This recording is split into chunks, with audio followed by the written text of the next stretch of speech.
Imagine you are at a wedding. Some of you kids out there have not yet been to a wedding, but try to imagine it. You're in a church full of people. You're dressed in your Sunday best. You've just sung a few songs, perhaps heard Ephesians 5 or 1 Corinthians 13 read from the Bible, and the bride and groom are standing before the pastor. He's just given a short sermon reminding the couple and all the rest of us what marriage is about and what is required of the couple. Then he says to the groom something like, "John, do you take Jane to be your lawfully wedded wife, to live together in marriage before God and before these witnesses? Do you promise to love her, comfort her, honor her, for better or for worse, for richer or for poorer, in sickness and in health, and forsaking all others, be faithful only to her, for as long as you both shall live?"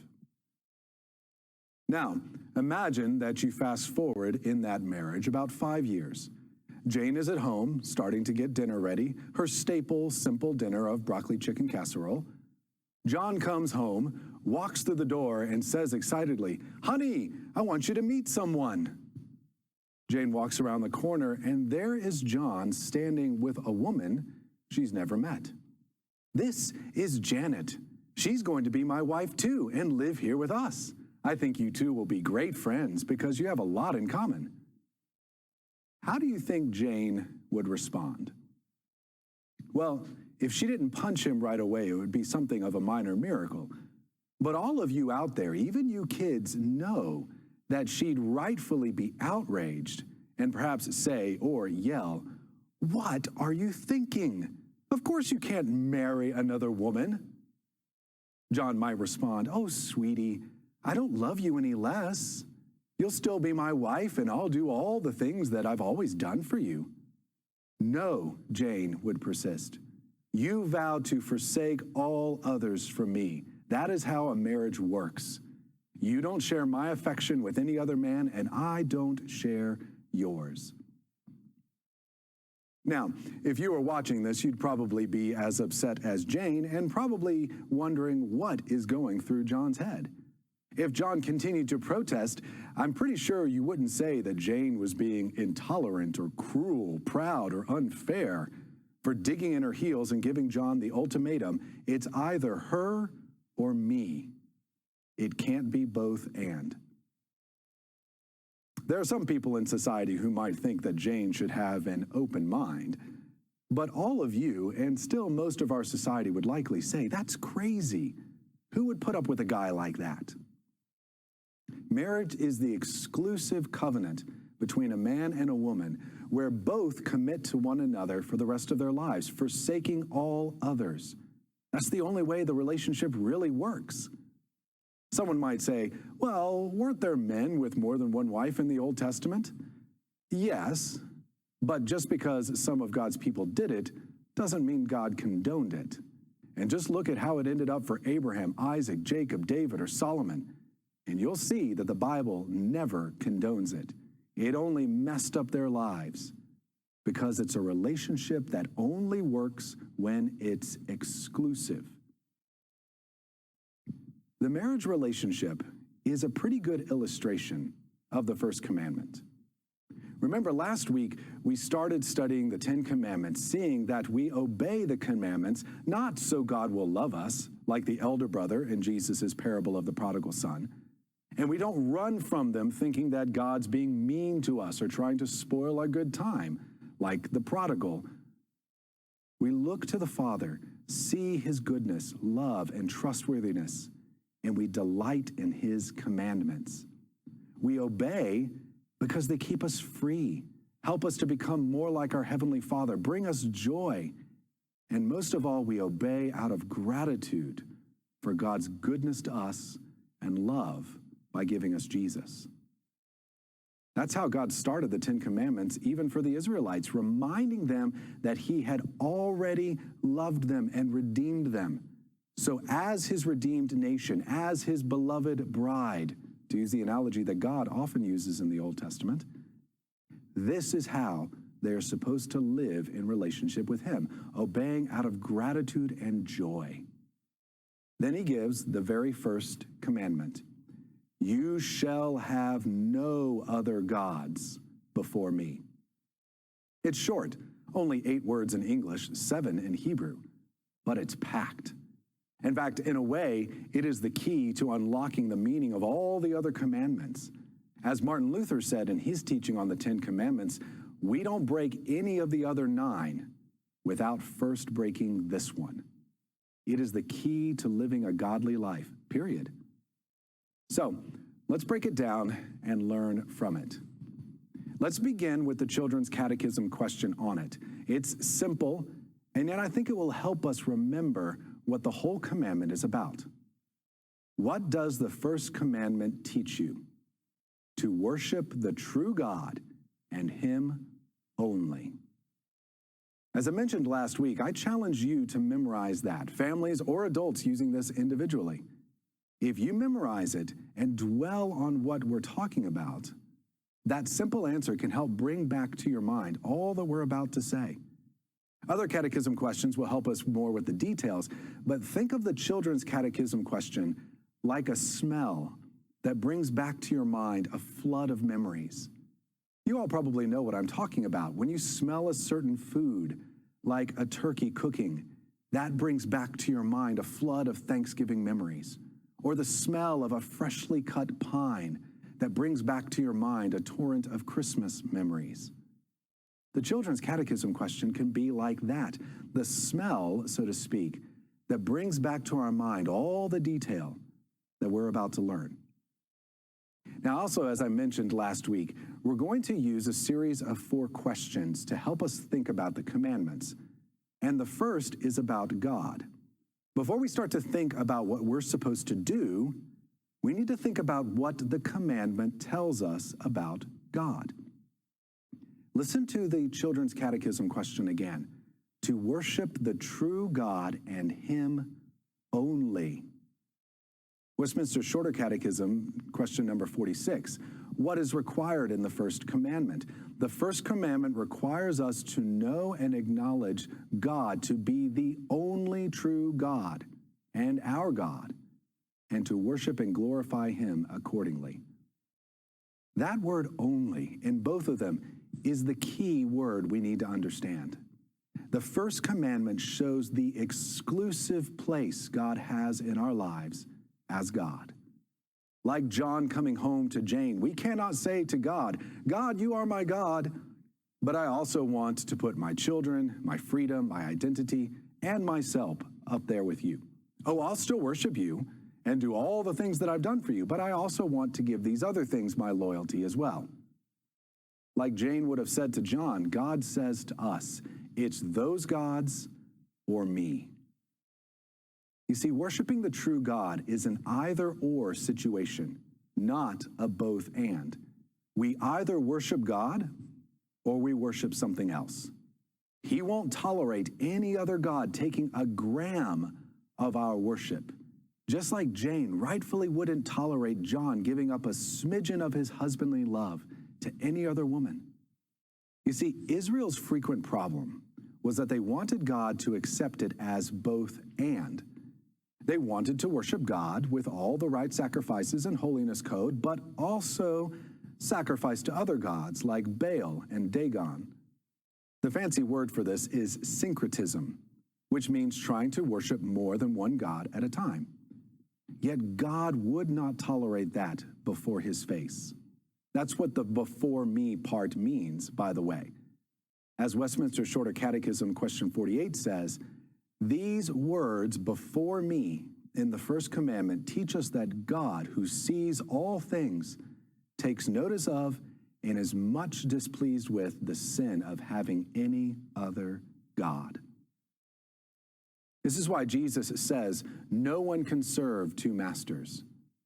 And it is at the heart of the problem of everyone's sins. The Pharisees wanted to serve God and their own reputation. So this was their problem. This was the rich ruler's problem in Luke chapter 18. In that story, Jesus saw the man obeyed the commandments with his actions, but he went right to the heart of his problem. Could he give up all his possessions for God? The man walked away sad because his wealth was a god that he wanted to have and the true God. But God says to him and us, like Jane would say to John, it's either that God or me. Everything else must be given up for him. Everything. He holds the exclusive role as God in our lives. The Heidelberg Catechism helps us here as well with its question on the first commandment. What does the Lord require in the first commandment? That I, not wanting to endanger my own salvation, avoid and shun all idolatry, sorcery, superstitious rites, and prayer to saints or to other creatures. That I rightly know the only true God, trust him alone, and look to God for every good thing humbly and patiently, and love, fear, and honor him with all my heart. In short, that I give up anything rather than go against God's will in any way. He holds the exclusive command of our hearts and lives. If anything in our lives goes against or challenges him or his will, he should win out every time. We cannot have both. Again, take the illustration of John and Jane. No one would fault Jane for saying, it's me or her, choose. No one would say that she's being intolerant, cruel, proud, or unfair for making such a demand. If someone did say that, we would look at them and think they were crazy. So why would we expect anything less from the God of the universe? It's not intolerance to demand that. It's love.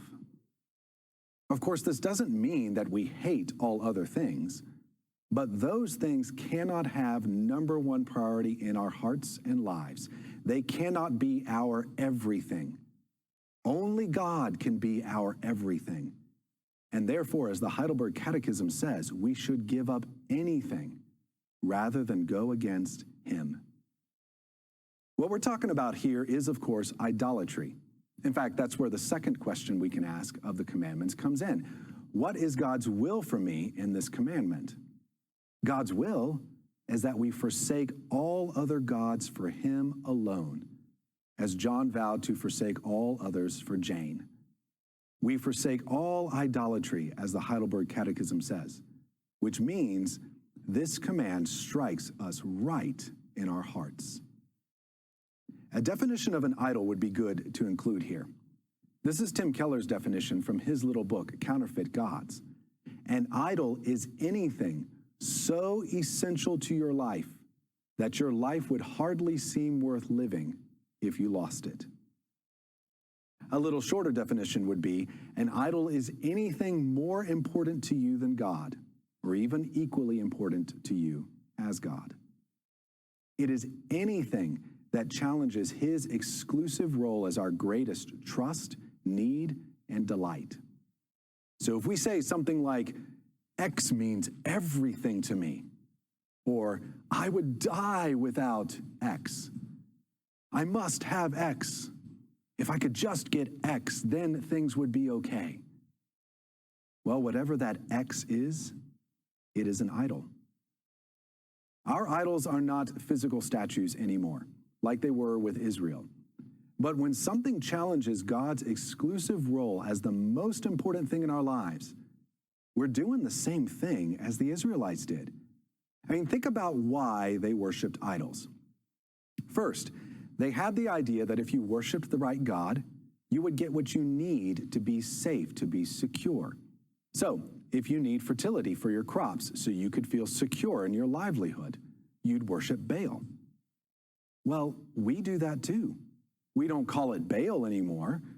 We call it our career, our retirement fund, our toys, our freedom, our identity, or something else like that. If I could just give all my time to my career until I get tenure, then I would be secure. If I could just get enough in my retirement fund, then I'll be set. If we can just get rid of disease or poverty, we would be fine.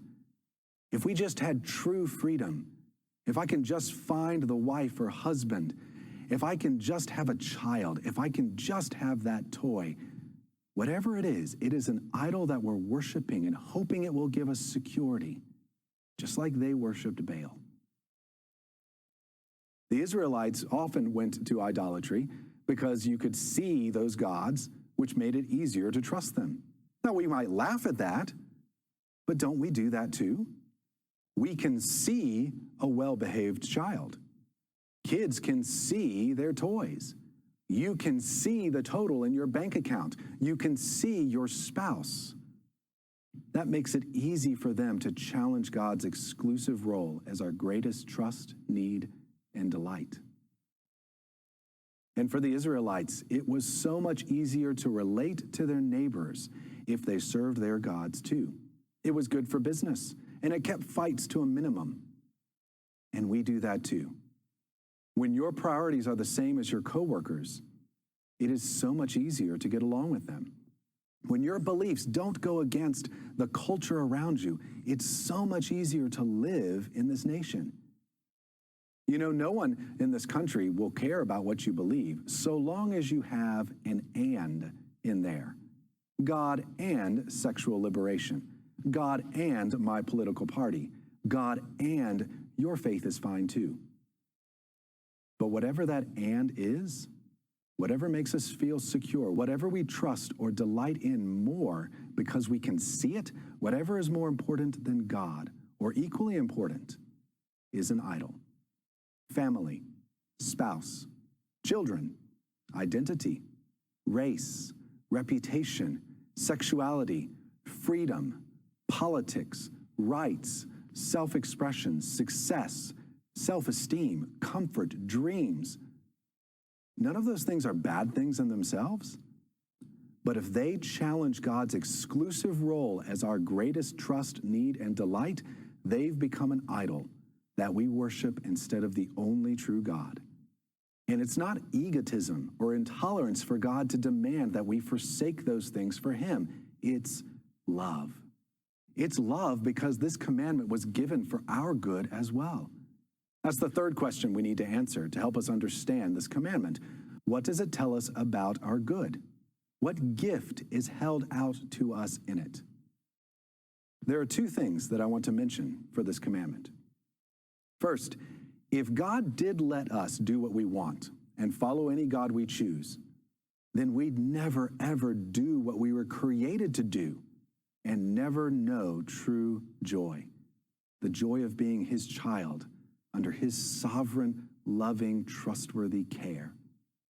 If we are always trying to replace God with some other false god or trying to follow Him and some other false god, we'll never find peace, rest, joy.